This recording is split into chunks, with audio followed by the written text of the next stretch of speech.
Assalamu alaikum wa rahmatullahi wa barakatuh. Thank you so much for clicking on this video.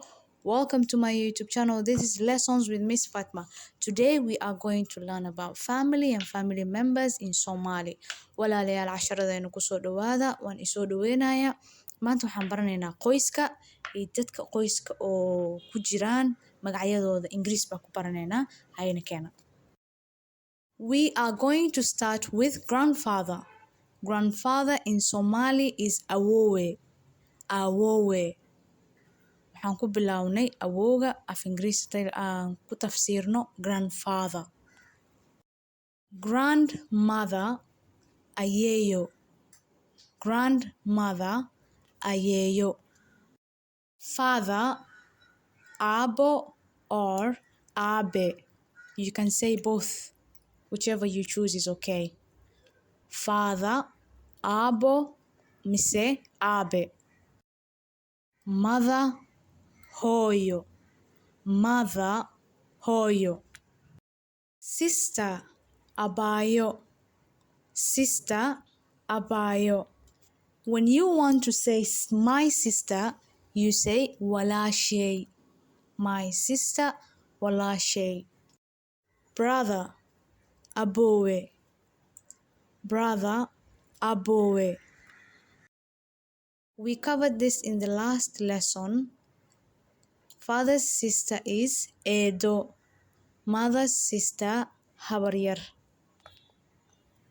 Kan waan soo baranay walaasha aabaha la dhalatay iyo walaasha hooyada la dhalatay labadooda Ingiriiska waxaa lagu dhahaa aunt. Uncle. The father's brother is adeer and the mother's brother is ABTI. Adeer ABTI. Adeerka iyo abtigaba af Ingiriiska waxaa lagu dhahaa uncle. Cousin. Cousin. Cousin from father's side are ina adeer and from the mother's side ina ABTI. Ina adeer ina ABTI. Haddana ina adeer iyo ina ABTI waxaa la isku dhahaa cousin.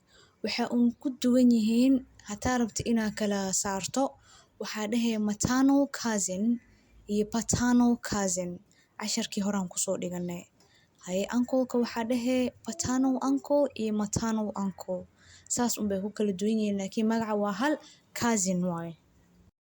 Father-in-law sodog. Father-in-law sodog. Mother-in-law sodoh.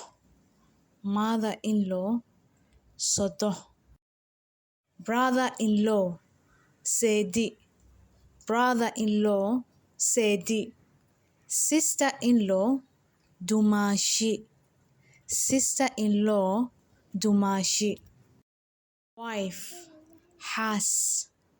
Wife xaas. Husband ninkeeda. Husband ninkeeda. We have come to the end of our lesson. Again, I tell you guys and I wish you all so maqbool wa Ramadan Kareem. To all my brothers and sisters that are fasting today, Saturday, 2nd of April, so maqbool. To the ones that are going to fast tomorrow, so maqbool too. Walaalayaal, Ramadan Kareem baan ileeyahay. Soonkan halaga faa'iidaysto insha Allah. Casharadaana ka faa'iidaysta. Mac salaama.